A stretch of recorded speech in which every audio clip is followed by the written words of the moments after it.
where we only talk about,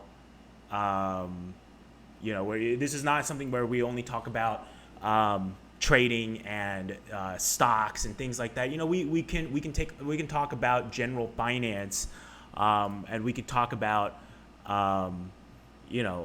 general business topics. But this is more, we want to keep things very open-ended and very bird's-eye view topics, and also, take some questions from people who have, concerns about what's going on, or they want an explanation or our thoughts on what's going on with current events. So I just wanted to open it up to that. And first off, how's everybody doing today?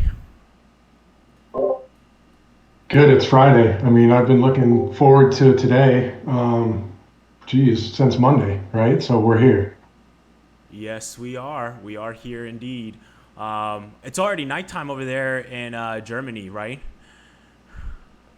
Yeah, it's starting to get dark. It's only 8 p.m. Light's still out, but it's definitely nighttime. And thank God it's Friday, right? Of course. Thank goodness it's Friday.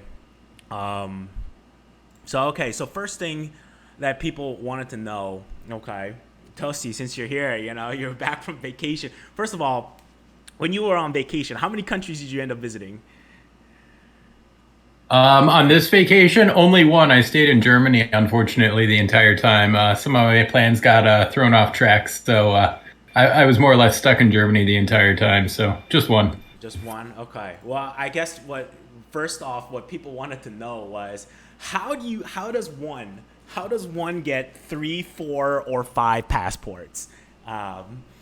So I'm gonna open up the floor to you and just explain to us, how does one go about doing all this?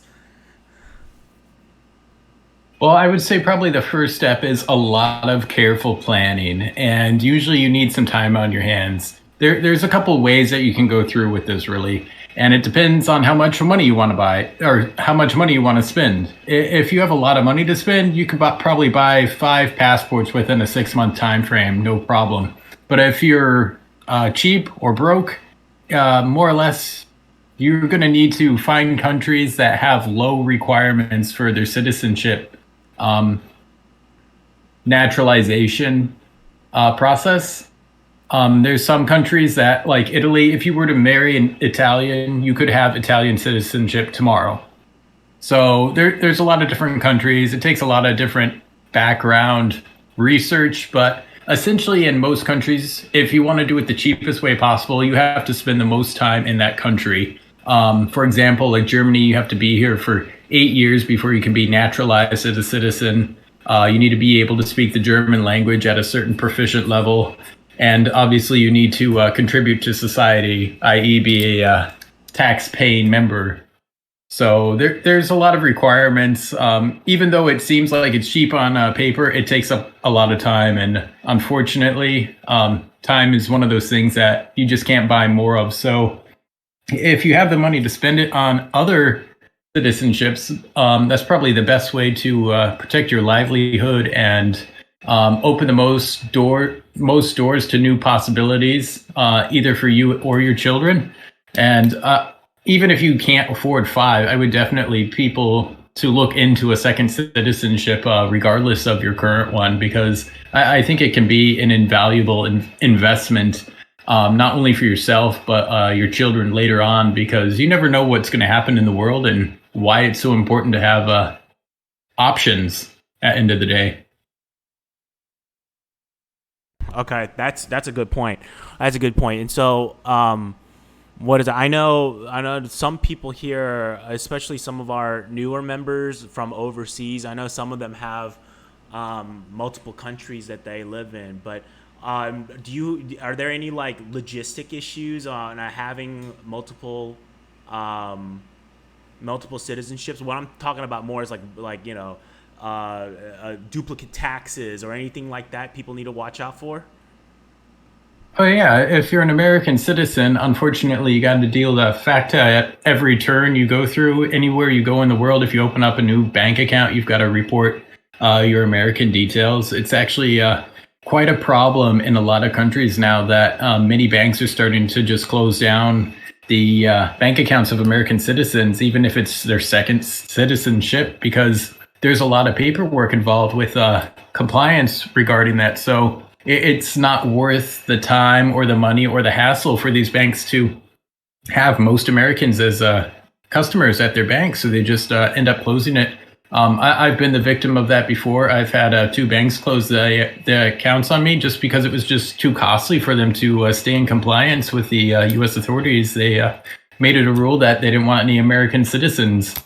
So it's definitely something that you need to think about if you plan on going abroad, because you're going to more or less need to find bigger banks, especially ones that are like U.S. based, that will help you open up bank accounts because they know already how to comply with U.S. laws. But if you go to other countries where there's just small banks available, think like Cambodia or Thailand or something like that, where you don't really have such a big, strong international presence, finding a banking institution can be a really difficult situation for you. And I mean, that's just one logistic thing. I mean, the other one is being able to get to that country in the first place. Like, you have to have eligibility requirements, visas. I mean, you can't just stroll across a border and expect to live there. You have to have a legitimate purpose. Usually you have to take up work or invest in the country or have family ties. So it's not as easy as it seems. I know you guys kind of know me, but maybe I just kind of got lucky because I got married into this more or less at the end of the day. Yeah, I didn't get citizenship right away, but it more or less gave me the legal standing to let me stay in Germany for as long as I did before I became a citizen.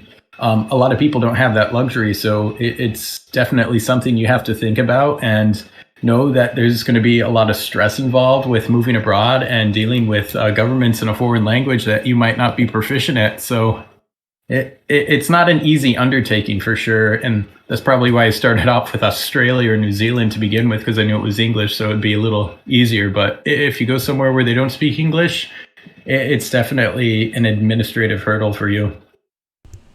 And if you don't mind me asking, how long did all this take you, like, to get multiple citizenships, like from when you went there until you got that citizenship? How many years was that?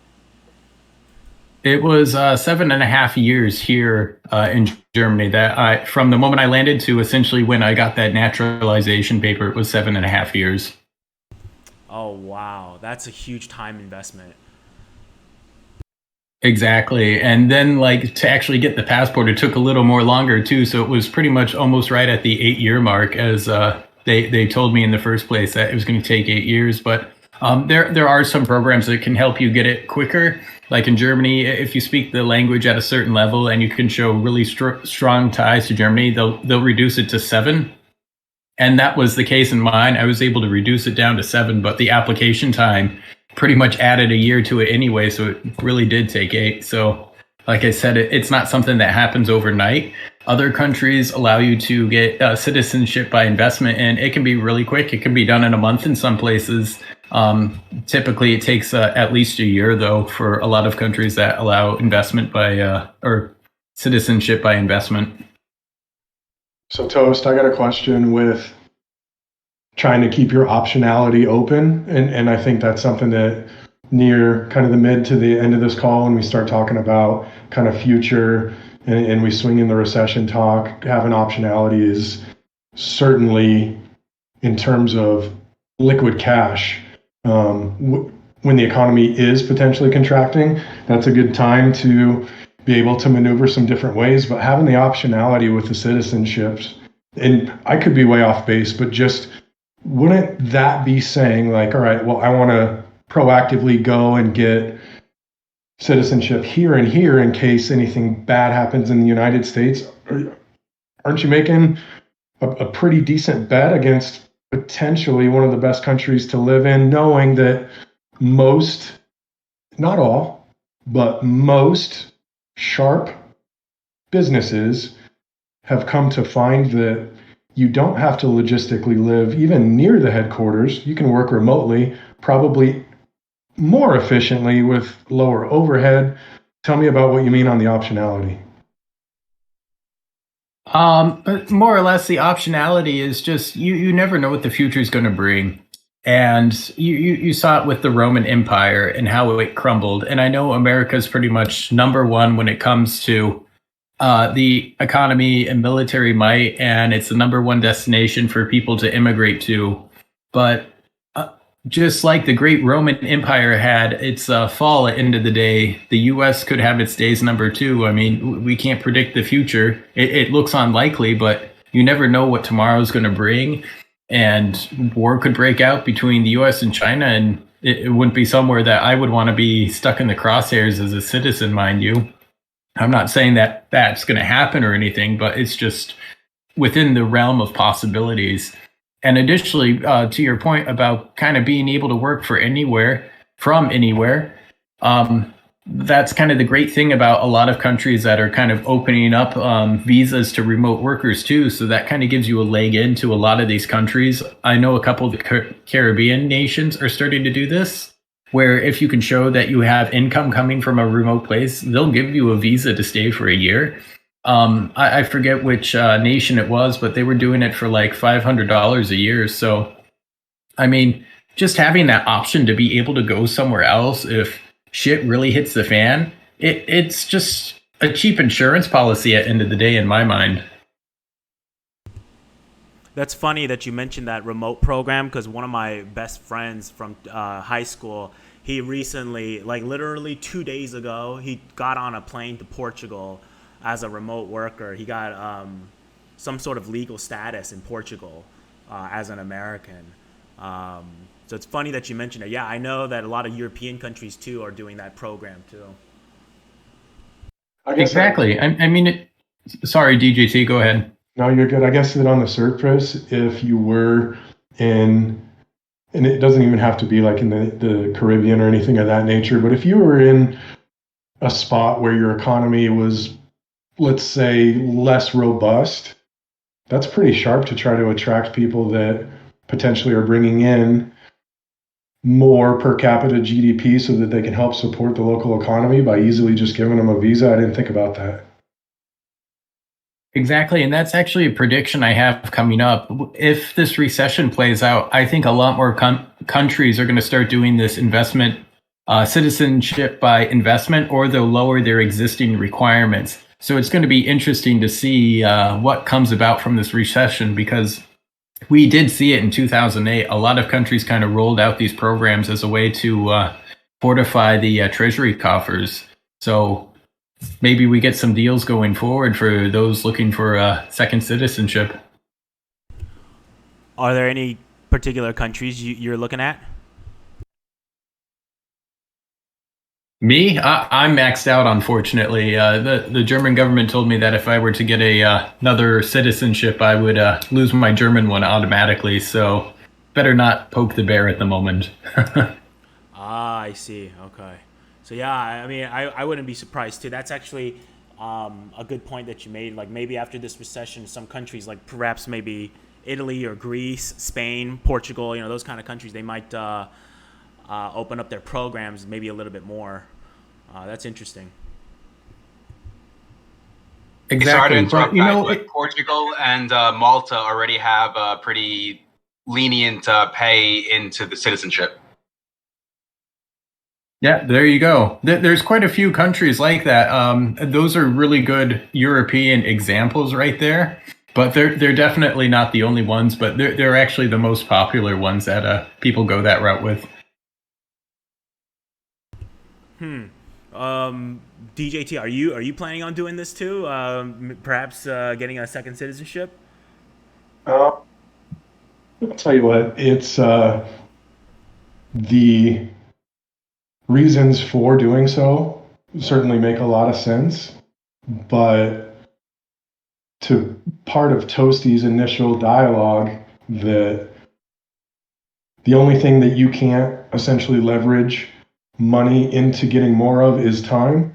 And with the amount of time that it would take and everything on my plate right now, it's probably not going to be something that I'm going to actively pursue, but there certainly is benefits to, again, keeping your optionality open, especially when it's not just you that you're trying to think about. And even more so, if I would say if I was in a position mid 20s, maybe even in college, coming out, trying to figure out really where my next step would be, being able to open the possibilities for either better employment, better cost of living, better happiness, which sometimes, depending on where you're at, isn't necessarily always in the United States.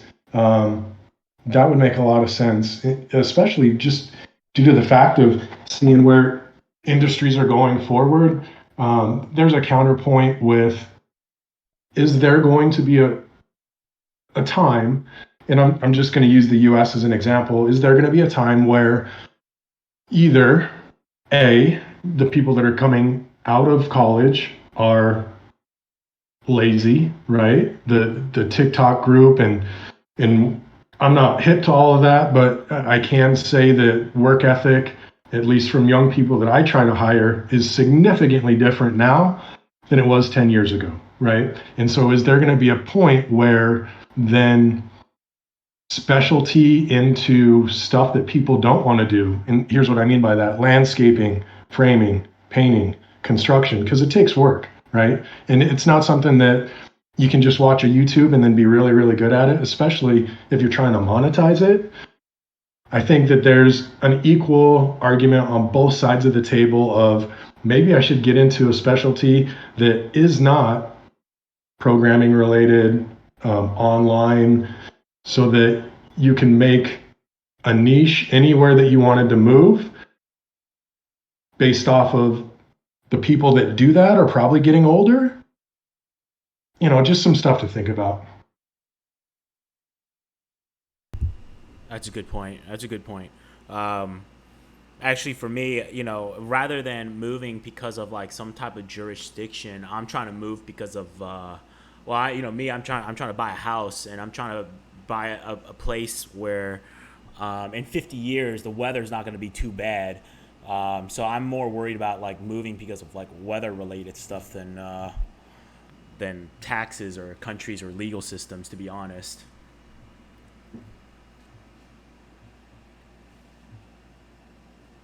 So all those countries like Italy, Spain, and stuff like that. I mean, but my friend that just went there, he even told me right now the reason why he went there was because he wants to grow some grapes and make wine, and he already said that there's some issues right now because of all the heat that they're facing.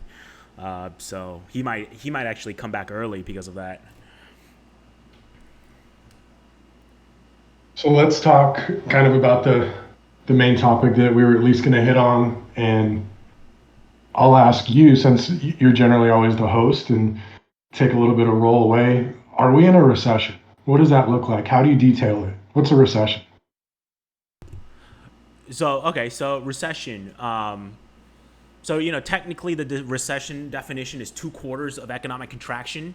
I think that's just an arbitrary number that they came up with. I guess if you have 2 consecutive quarters like that, I guess you can call it a recession. But I think the more important definition is, rather than just looking at GDP growth, because what you could have, 2 quarters in a row of contractions really doesn't mean much if the third or fourth quarter before there was like huge expansion. So for the net for the year, it's growth, right? I just don't see that as a very good definition of a recession. How would I define a recession? I would say a recession is more where business activity is less geared toward investing toward the future and more toward about maintaining today's economic activity, like just keeping your doors open. That's how I would define it. Um, and there's many ways you could measure something like that. It's not easy to measure. You could measure like capex spending, spending increases or decreases.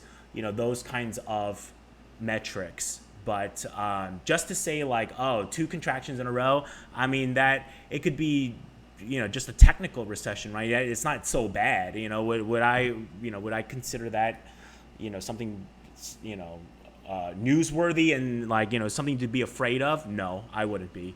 But that's just me. I don't know if other people have other definitions of how they define it. I mentioned it earlier that if we are in a recession, right, a economic contraction, then would it make sense for durable good orders to be literally at all-time highs? Or would it make sense that travel companies are raising guidances and beating estimates during a recession? Travel companies, which in theory is not a necessary expense. And then would we be in a recession if the biggest company in the world, which is Apple, raised its guidance and had the best quarter in June that it has ever had? I don't know. I know that there's significant amount of pessimism. There is certain categories of families that are experiencing a very difficult financial pain day to day, whether that's at the grocery store or at the gas pump, right? So both things don't have to be true at the same time, but part of me thinks that with the market fluctuation that started, we were previously, and this is again prior to multiple rate hikes by the Fed, I think we were too optimistic at first, right? Which then when bad data or on the surface news comes out for a consumer, not great. But were we too optimistic? And then we got extremely pessimistic, right? And now even when earnings come out and they're misses, okay, earnings are almost looking like that's good, because over the first 3 quarters going in 2022, there's been an extreme shift in consumer confidence. We could go back to home builder sentiment. And was it just a correction from being too optimistic at first and now we're good? Or are we now at that point where we're trying to get a baseline and it's going to get worse going forward, or it's going to stay the same? What do you think, Toast? I honestly think it's a little bit of FOMO right now, because not in the market sense, but in the consumer sense. People keep hearing that there is a recession on the horizon, and they know that money's going to be tight if it isn't already tight. And maybe they're going for a last hurrah before they have to buckle down and save for a while. This is just maybe a guess that it's just kind of consumer FOMO at the moment. It could definitely explain why purchase good orders are through the roof, all-time highs, like you said. Flights are getting sold out and causing havoc around the world because there's just so much passenger traffic. I think it just kind of got into people's minds that they saw how it was in 2008 after it all was said and done. That maybe they're willing to take that risk to charge up the credit card just a little more right now to have some fun before it's more or less like a COVID situation. They stay at home all the time. That's interesting that you mentioned that too, because on Google's earnings release, that's what they said, that one of the biggest searches over the summer was summer travel and also what restaurants are open around me. Those were the two of the fastest growing searches that Google had in the last quarter. So I think that makes a lot of sense. So with Sorry, go ahead. I was going to say, with the only thing to dovetail is with the jobs, non-farm payrolls nearly doubling estimates today. I wanted to get another talking point when you're done. Do you think that's the ammunition that Powell needs to then the next committee meeting give forward guidance of higher, longer for rates? And do you think that the market reaction today in the bond and treasury markets after the jobs report was released is an overreaction, and we won't really know until the CPI next week?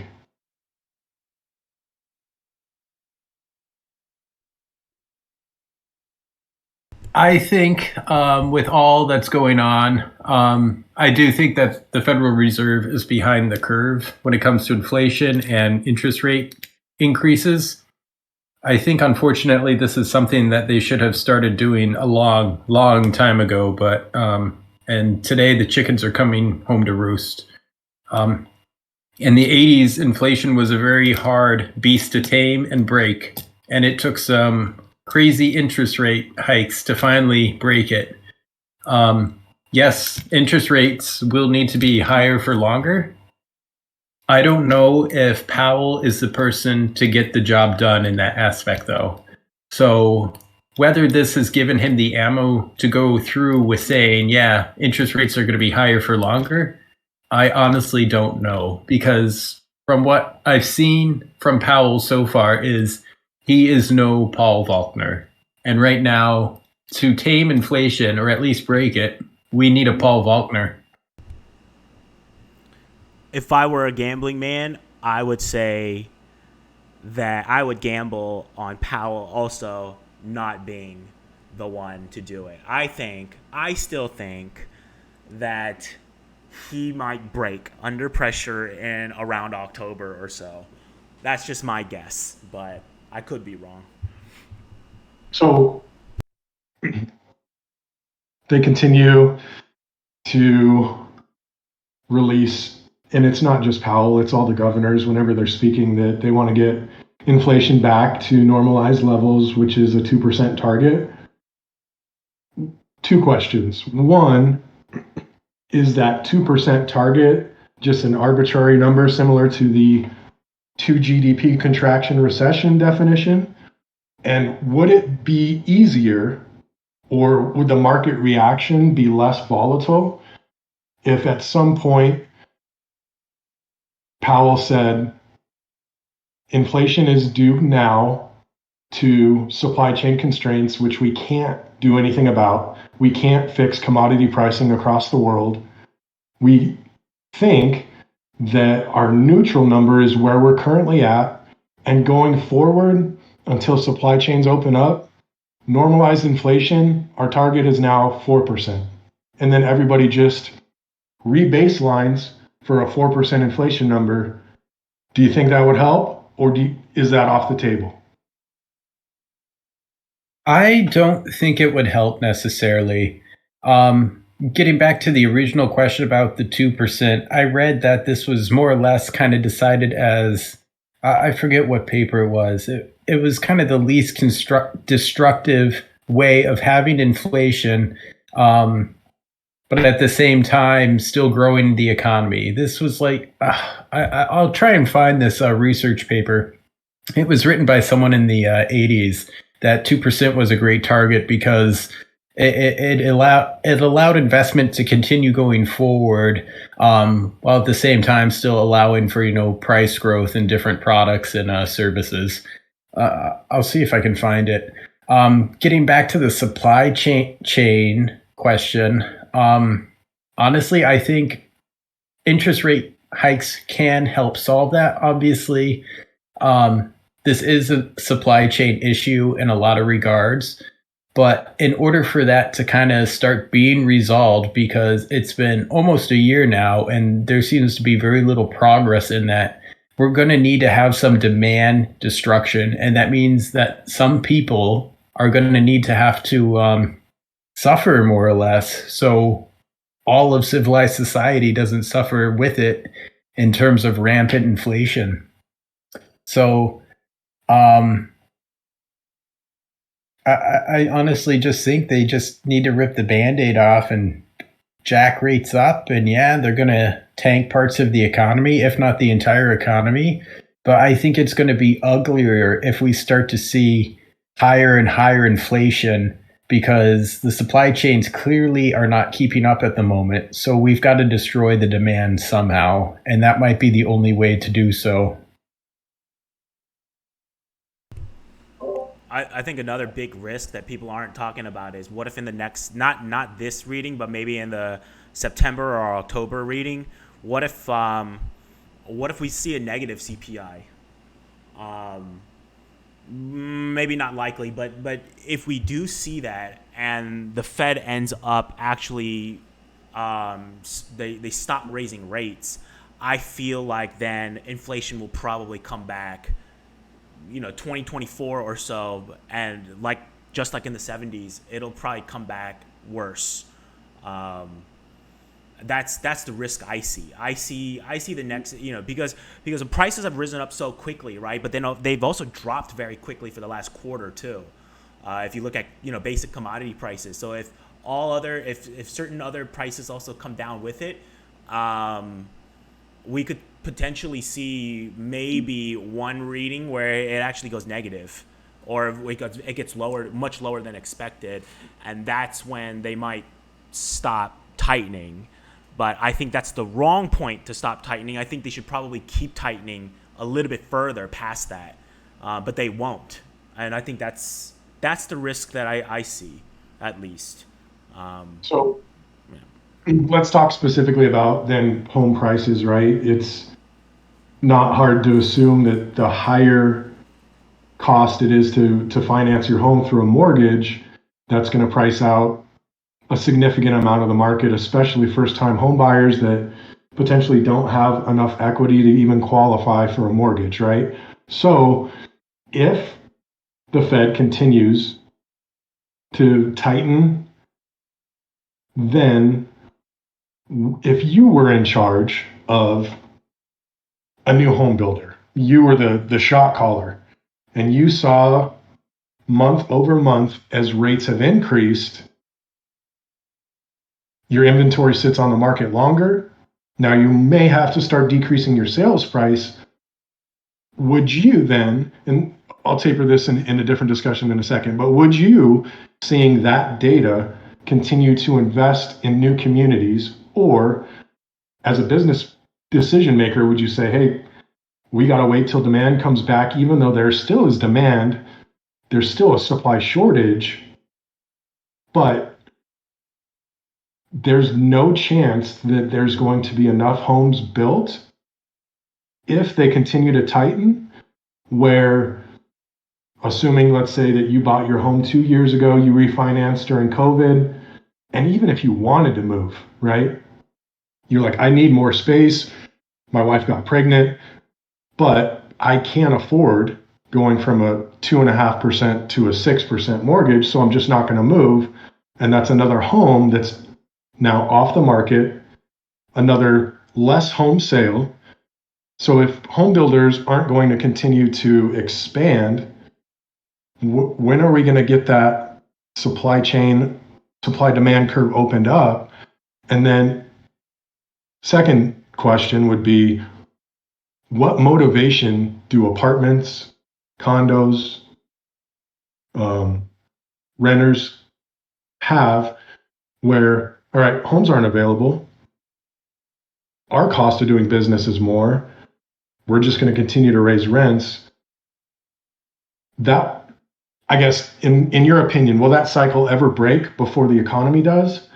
And it's a similar discussion. We could have said the exact same thing and replaced homes with oil and drilling investments. Like, what does Chevron CEO have in his back pocket of trying to spend a bunch of money to drill more holes and get more oil online, when the government continues to say, like, we're not going to give you more contracts, we're not going to give you more starts, but you need to make less money? How is home prices not going to continue to escalate? Oh no, I think home prices. Oh, go ahead. Sorry, go ahead, Mickey. Go ahead, man. Go ahead. I think home prices are just going to continue to increase regardless. Obviously, if if interest rates do get jacked up to a certain level, it's going to cause some demand destruction for that, and people are going to flood into the rental market and run up those prices even further. It's not really a good solution, but I think even once if there is a recession and it ends, even after that, just the demand for housing is going to continue to go up. I mean, we're on a small planet now. Look how many people are on this planet. That's why the price of property continues to increase year over year over year. And yeah, even through recessions, maybe that plateaus a little, but eventually it continues its upward trajectory. There's nothing we can really do about that besides just build upwards now. So I think, to answer your question, I don't think there'll ever be relief in the cost of living regarding houses. It's just going to continue in an upwards trajectory forever. Well, I also think that long term property prices will go up. Same thing, just demographic information, right? Just more people, real estate. You can't make more land, you can't make more real estate. And the number of people just keeps going up. I agree with that. And I think that, in a recession like this, like what we're going through right now, I just don't think it's deep enough where home prices will come down just because of that. The rate of increase may slow down, but something like this where, where the consumer is still strong, I don't see property prices coming down because of that. Now, later on, let's say inflation gets to a point where there's demand destruction, and now, just like in the 70s, instead of just a monetary response, there's a fiscal response, and they have to raise taxes at the same time.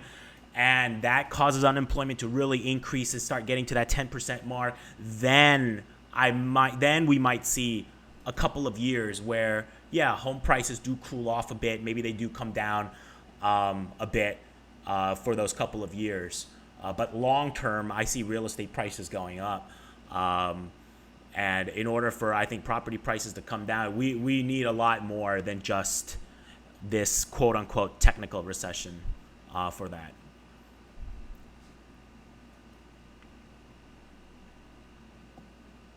Exactly. I 100% agree with that.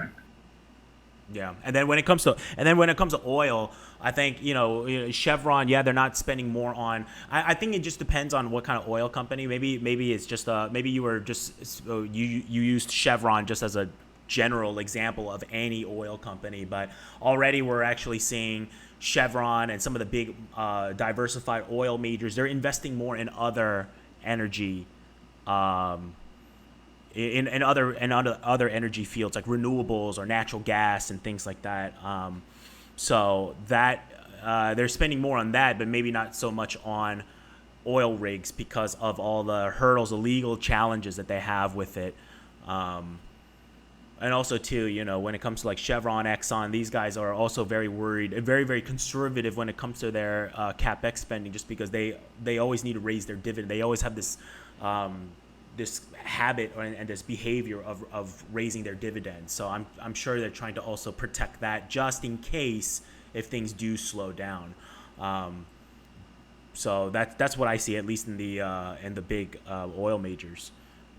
So what would you say for, again, without trying to predict the future, what's your view on the broad market going forward? Whether you want to say the S&P, where do you think we are in the cycle of, are we going to go sideways? Are we set for a bounce on any shred of good news, or is this a dead cat? Like, where are your thoughts for the overall market going forward? And I'm saying maybe for the rest of the year into first and second quarter next year. What do you think it's going to do? I think we got one more down movement. I think one more. Just from the data that I see, I just think we have one more down move to go. One more final washout. And then I see us having a rolling bull market. A mini rolling bull market, kind of like 2017, where different sectors attract money at different times. So we see this like kind of gradual bull market. I think that will last like 1 or 2 quarters. But then I think next year we're going to see a lot more problems with emerging markets. We're going to see a credit crunch in a lot of emerging market countries because the dollar is this high. You know, the longer the dollar stays this high, the more problems that emerging markets are going to have. And I think that's going to happen around 2023. And again, I think inflation comes back 2024. So even if we do have this rolling bull market, I do think that we're going to see volatility again towards the end of 2023 into 2024. And this will probably last, I think, you know, this kind of up and down between, you know, good news and bad news, and you know, about a year or two apart. I think this lasts about 5 or 6 years. At least that's my opinion so far. I don't know what Toasty thinks. Toasty might have a totally different opinion. I tend to agree. I don't think the pain is over in the market. This is definitely a dead cat bounce, and whether we've already seen the lows or not, I'm not 100% sure still.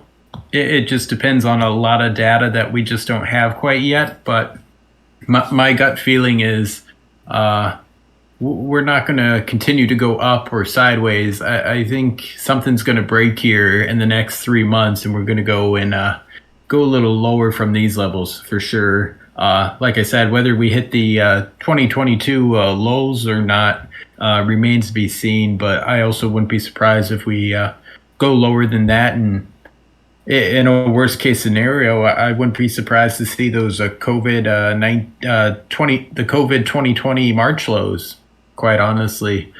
I don't think we actually get there quite exactly, but it also wouldn't surprise me. But after that, I tend to agree we're going to have a rolling bull market afterwards, and it's probably going to last for a very long time. Are you saying the next 3 months, is any of that targeted towards midterms and potentially some policy changes from not just the Fed, but some intervention with Congress, or why are you targeting that? Why? I think I don't necessarily think it has anything to do with midterms. I think it has more or less to do with the energy problems that Europe's facing and probably will face. I predict 3 months because that's when it would start to show an earliest sign of cracking. But we could also not see it until February, so it could take a little longer than just 3 months. But if it were to happen, it would really start to show then, especially if it's a colder winter.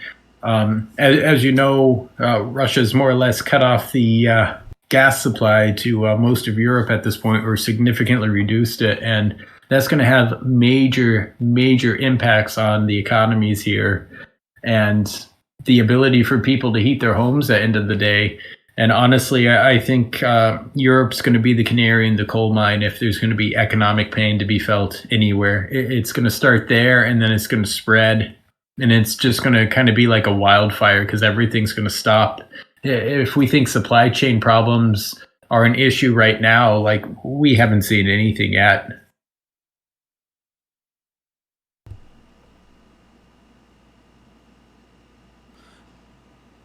Yeah. So I agree too that we're gonna see a little bit lower first, but as far as the timing of it, I don't think it has anything to do with politics too.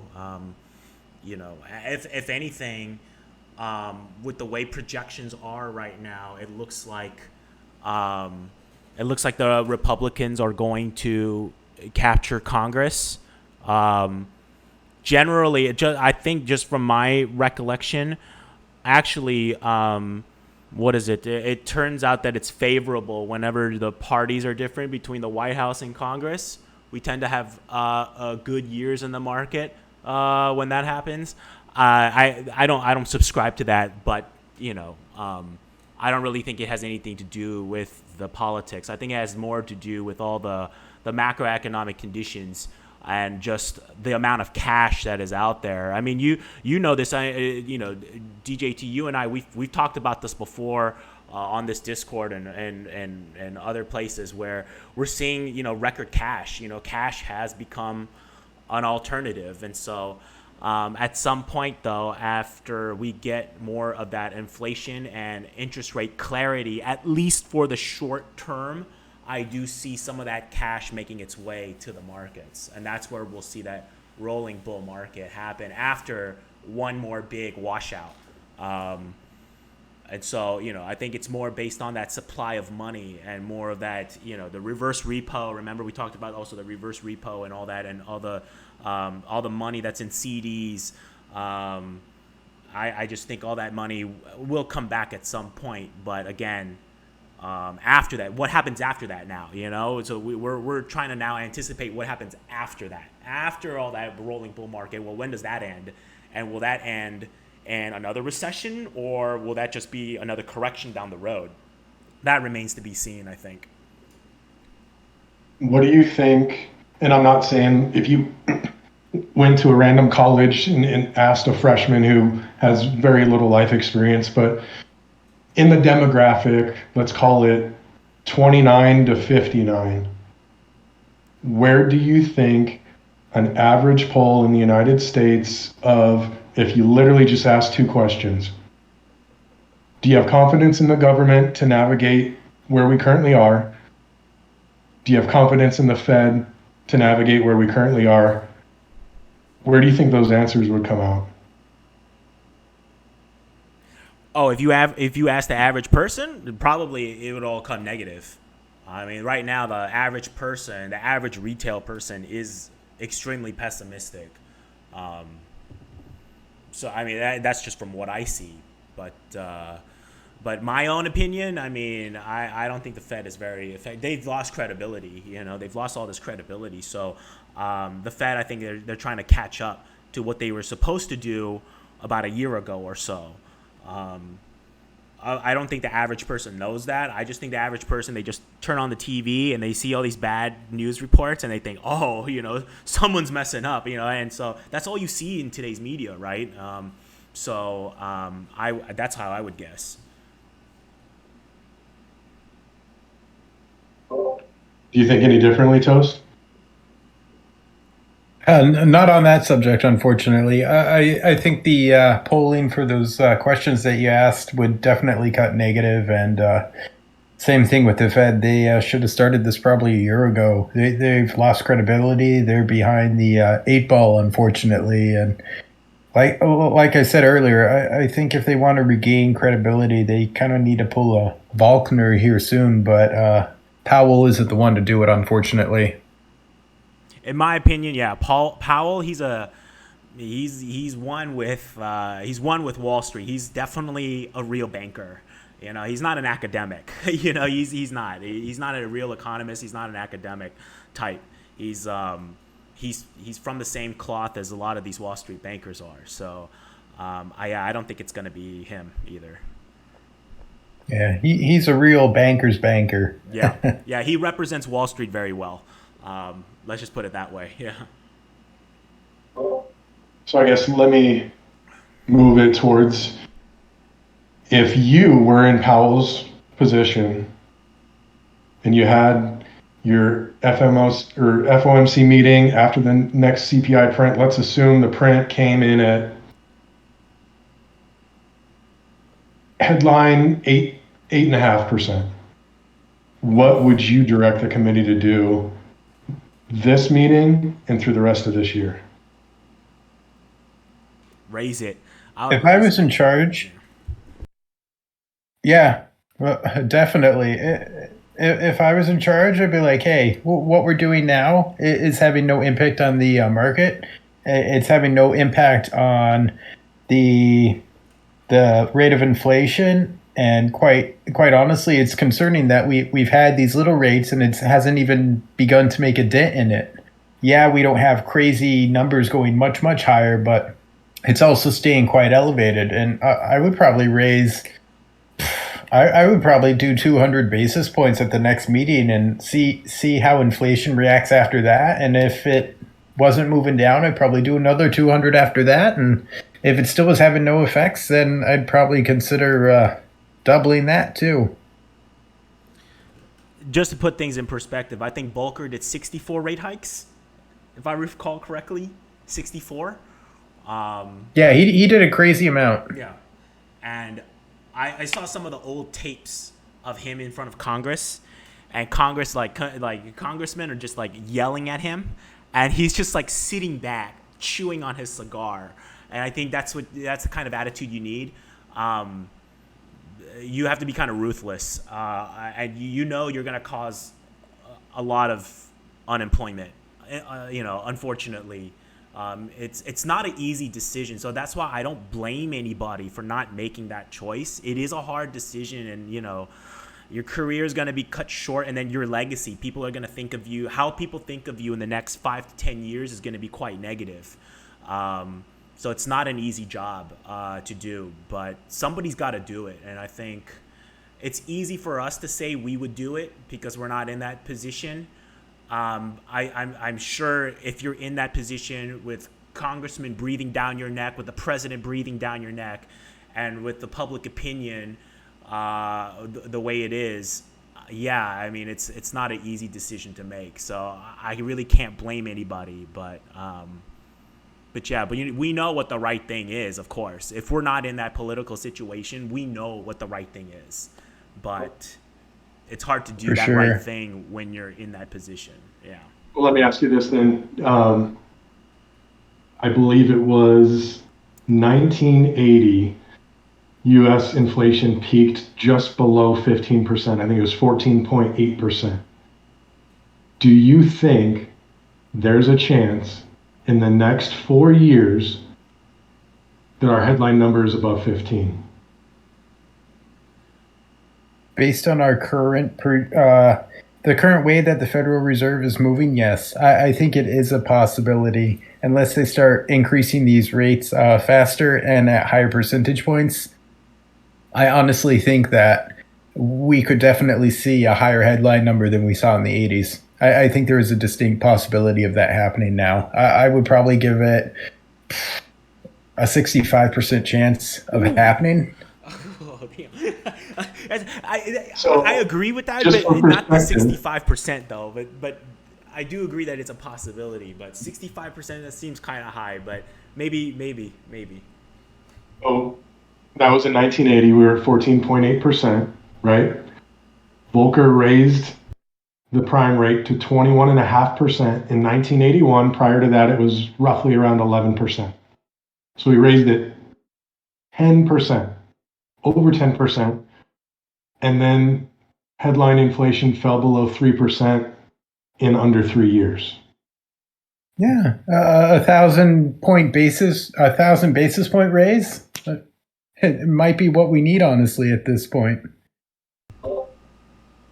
So with the dual mandate, right, price stability, one of them, employment, the other mandate from Congress to the Fed, when Volcker essentially raised 1,000 basis points, average unemployment rate was over 10%. If we get to a scenario where our headline number is above even the 80s, and even if instead of being at 3.5%, which is kind of expectation near the end of the year, Powell gets us up to 7 or 8%, which is certainly not high enough, assuming that supply chains are not opened. But if we get to 8%, where would you think the unemployment rate would be? I wouldn't be surprised to see unemployment rates around 10%. I would honestly expect it, honestly. Wait, so you're saying if inflation came in at over that 15% mark and we were at Fed funds rate 6 or 7%, is that what you're saying? That's right. Oh yeah, I mean, we would be definitely inching our way towards that 10 very soon. Within a couple quarters, easily. If that were the scenario, boom, we go like that. Yeah, within a couple of quarters, we're gonna see 10%. And that's the issue. If they do not raise the rates high enough to combat inflation like that, you're going to have people out of work for even longer because there's going to be not only so much demand destruction, but capital destruction as well. I also think part of the reason, remember the Great Depression? I think part of the reason why the Depression was so bad was because this problem just got kicked, to the side over multiple decades, and it's just like you can do like small little fixes, over long periods of time, but at some point it all comes due. And so that's probably why. I mean, I know there's a lack of data around that time. They didn't have the same type of data collection that they do now, but I wouldn't be surprised if that's what really caused the Great Depression to be so bad. Part of the reason is because of all the half measures that they put in the 1910s and everything, into the Roaring 20s, and it was all these small fixes. In the 70s, however, we were lucky enough to get Volcker in 79, but that may not be the case here, and so I think if they kick this for far too long, it may be even worse. What is Great Depression was, 25% unemployment, remember? Right. So, yeah, I mean, 10% I would say is a conservative estimate if things really turn bad. I mean, it could easily get to 15%, 15, 20. If it gets that bad, hopefully whoever's the next Federal Reserve chairman, hopefully they're learned enough. Hopefully they've learned from history enough where they don't make that same mistake. But who knows? Trying to bet on what the Fed does is a fool's game. Well, that last piece, we're not going to have a new chairman until 2024. But one other piece that I did want to discuss, and we can make this the last topic today, is Biden is set to announce a $1 billion weapons package for Ukraine, the single largest ever. This is the talking point that I want you guys to discuss. This is my point of view. If we want the Russia-Ukraine situation figured out, not even necessarily just for the people that are living over there dealing with it, which I'm sure is awful, but potentially to help alleviate some commodity pricing and everything that's going to be the domino effect fallout of potentially that, whatever that you want to consider is over there, stopping. Isn't the easiest way to stop this war to quit giving Ukraine money, right? That's my opinion. What are you guys' thoughts? If you stop giving them money, then you're dooming them to lose. But will it stop the war? It will stop the war. It will stop the war, but it's a bad 100%. messaging. It's bad messaging, though, especially with what's going on with China, Taiwan. I don't think that's the type of messaging U.S. should be broadcasting if you were on the side of the U.S. I don't think that's the type of message that the U.S. government wants to broadcast. So I agree with what Mickey's saying. This is not a message we want to broadcast, but it is something that would stop the war pretty much immediately. So I guess what message then are we trying to broadcast with China and Taiwan situation? Obviously, recently being in the headlines with Pelosi's trip. What is the administration's end game, or even near end game, for allowing her to go there and continuing to fund the Ukraine side of the war? What's the end game? From whose perspective? Yeah, because it's very different on whose perspective you're talking about. From the administration in Washington. They don't have an end game. I don't think so either. I don't think the end game. I'll tell you who does have an end game is China. China's got an end game. This is not a popular opinion. This is just my opinion, okay? But this is what I think, all right? I'm sorry for anybody who's in that area, but I think China, in the end, will take Taiwan in 20 years. Just like they did with Hong Kong from the mid-90s. They did this slow campaign 15, 20 years of them slowly buying influence into their inner political circle. Finally, now they have all these top positions in Hong Kong that are very pro-Beijing. I see China, maybe they'll probably pivot. They'll pivot from more of a military type of operation to more military plus political operation. They will start buying influence. They're already doing lots more trade.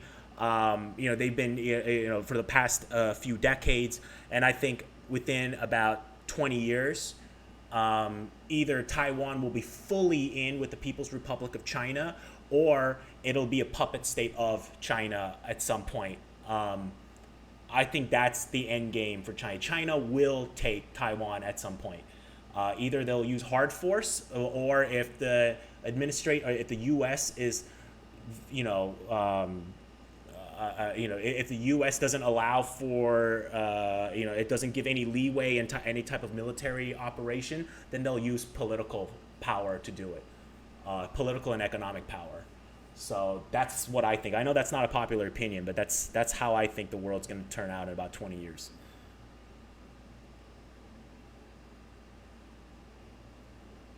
I honestly think China tries to take Taiwan by physical force within the next 5 years, if not this year. I mean, this year is kind of difficult, especially with all their COVID lockdowns, but it wouldn't surprise me if they tried to do something in the fall. And this is something I've been stating since January.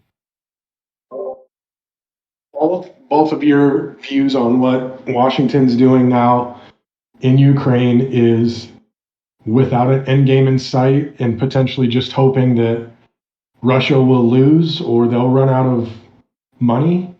Am I right in assuming that? Yeah, I mean, essentially that's what they did to them in Afghanistan. They in turn did that back to us in Afghanistan. Funded Pakistan while we were funding Pakistan to keep our routes open to the troops. They funded them to keep the Taliban in power and all these other terrorist organizations out there. We call Russian spies in northern Afghanistan every single year out there. And on the west side of Afghanistan, we were catching Iranian Revolutionary Guard. All these countries are all aligned together. It's a power play that's been going on since the Cold War. So essentially, there is never going to get in Washington. I think that's a general conversation about it.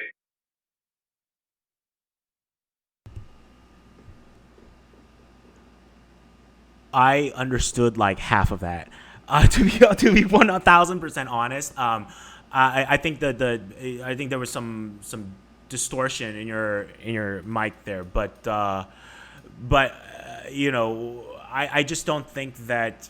Yeah, I think when it comes to Ukraine situation, I don't really think they have an end game. I think they're more reactionary than they are being proactive, and so I think what they're trying to do is just make sure that no other adversary kind of has the same mindset. Like, oh, can we like move without getting punished? Can we move with impunity? And I think that's their number one objective, is to make sure that no other bad actors start acting like Russia. But I think people are testing that.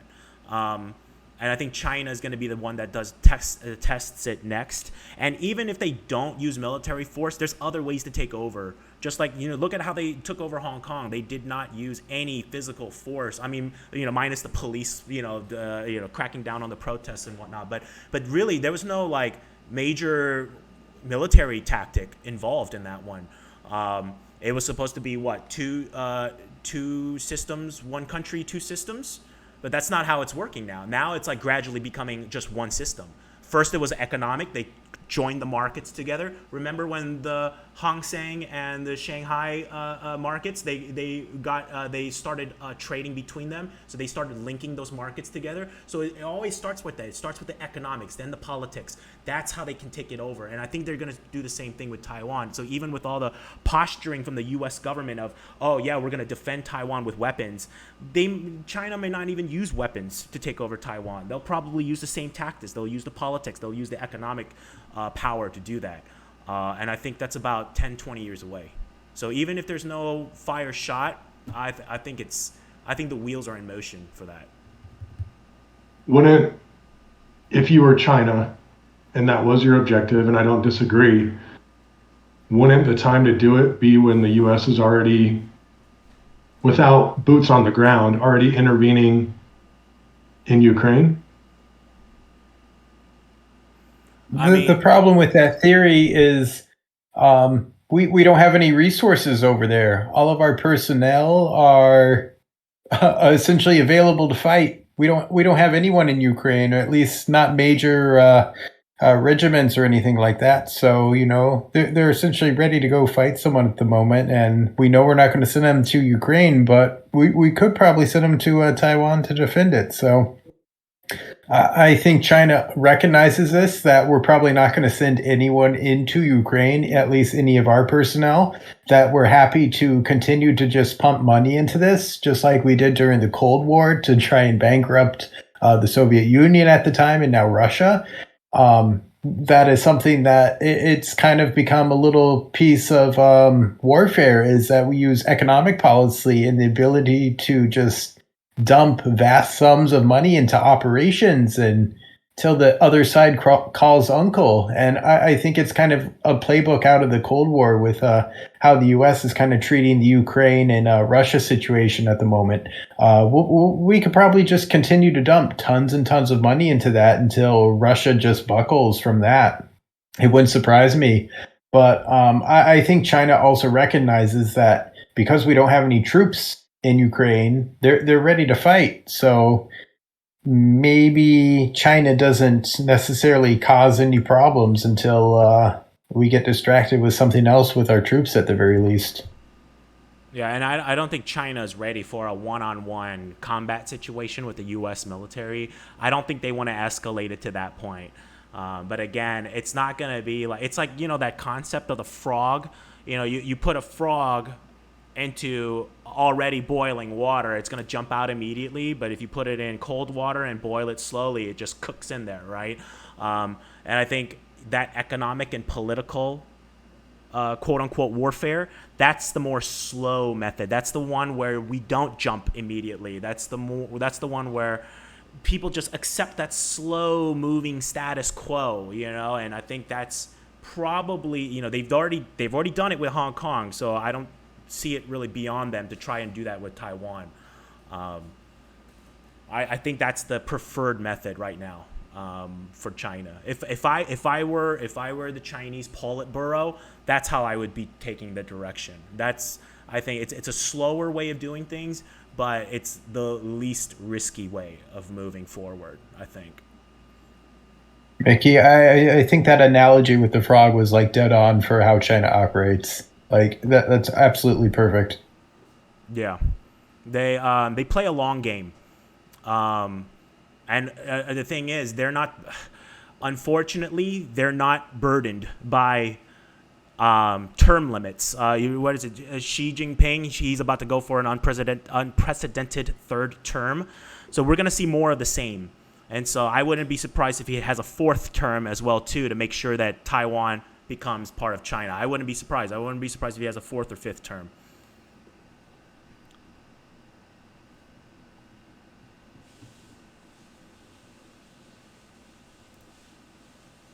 DJT, what do you think the end game is for Ukraine and the U.S. or with Ukraine and the U.S.? What do you think we want to see? I've been torn. I think it's either they want Russia to not necessarily a nuclear strike, but they want Russia to do something that is so belligerent that there has to be NATO intervention and NATO expansion. That's what I think. I mean, and also too, let's not discount I think, and we've been mostly talking from the I guess the perspective of just China and Russia, but if you look at the perspective of the United States and NATO, I mean, I guess you could consider it a victory that some of these other countries like Finland are now considering, or have they already joined NATO, or are they still in the process of joining? I haven't followed. I think all the members need to more or less ratify their memberships. I know the U.S. is working on it now in Congress, but I think it's also the case with the other members. I'm not 100% sure how the membership works, but it usually has to be ratified by all the individual countries. Right. And so, I can see like the administration or as a U.S., I'm not talking about this administration, but any U.S. administration, I can see them trying to twist this, even though Ukraine gets lost. I can see them trying to twist this as a victory, saying that, oh, but we gained another country on their border as a NATO member. I think that might be a political exit that a U.S. administration could use. So I think that's one thing. I think that's a very important thing that the U.S. If I were in the perspective of the U.S. administration or the U.S. government, I would definitely want some additions to NATO so that at least we can save face if we were to like lose Ukraine, for example, or something like that. I guess that could be an end game for the U.S. I think that's their only end game. Yeah, pretty much. That's the only way the U.S. can look like they gained something and not look like a complete loser while parts of Ukraine get lost. Because let's face it, I think parts of Ukraine are going to get lost. Even though Zelensky says, "Oh, we're not going to stop until all Ukraine becomes Ukraine again," I think at some point they're going to lose some territories. But at least there's got to be a way, at least on the NATO side, to show a victory, and that might be the way. Maybe Finland or one of those countries joining. Because what does Russia have at this point to lose if they don't get the Donbass region and water to Crimea and get every single area annexed that they invaded for? They have literally no reason to stop. They can cut Europe off of significant resources that Russia will still make money. They have no reason to leave. I agree. They have no reason to leave. And they're used to this. They're used to being sanctioned. So it's not like, oh, like what else is new? Like, they've been living like this for like 10 plus years. So yeah, I agree. I don't think they have anything to lose. So what do you do against somebody who's got nothing to lose? It's a difficult problem. It's not easy. Any final thoughts, Toast? I think it's interesting times we live in. And like I said, this whole situation with Ukraine and Russia and China and Taiwan kind of brings me back full circle to the original subject we had in the importance with multiple citizenships. And maybe, like you said, ideally, it's something that you do when you're younger. There are different pathways for other people out there, especially with residence permits. I know this isn't something we talked about, but residence permits these days are essentially just as good as citizenships. Yeah, you can't serve in the government. Yeah, you can't vote, but you essentially have the right to live there. So, and residence is pretty cheap. So even if you don't want to go the citizen route, maybe in these uncertain times, at least think about getting a permanent residency in a country that offers it for sale. And usually they're significantly cheaper than citizenship. I know a lot of you know that I also have Panama permanent residency. It cost me about 30 grand, but I found it well worth it at the time, especially because I was not yet a German citizen. So something to keep in mind, making the full circle with the topics we talked about. I like that. Risk management with passports. I like that. That's a great theme. Risk management. Exactly. Everyone's got to manage risk in life. And even if it's something that you don't suspect you'll ever need, you'd rather have it than not. 1,000% I agree. That's a good hedge. Okay. Well, I guess we can just call that. We'll call that our first episode. Unless DJT, you got something else you want to add? No, the only thing that came to my mind, and it's going to cause an even longer discussion, so it's just in jest at this point, is having something that you're never going to need versus needing it and not having it. I thought Toast was going to segue us into gun control, but thankfully we didn't get there today. Oh my goodness, that's a great segue into episode 2. So maybe that's the first thing we talk about on our next one. But yes, this was our first episode of Fool's Mate. I want to thank everybody for joining. We'll put this up on our Apple podcast channel, and I'll post the link on the Discord later on today. Hopefully we can do this once every couple of weeks. We'll have a discussion like this, and so if you'd like to see certain discussions being talked about, please DM one of us. My DM is open, or you can just post it right on the Discord, and we'll save it for our next episode of Fool's Mate. So thank you guys for listening, and we'll see you guys next time, okay? Sounds great. Thanks to our host and DJT. Great discussion as always, and look forward to episode 2. Yeah. Happy Friday. Have a good weekend. Be safe. We'll talk soon. All right. Happy Friday to all. And cheers.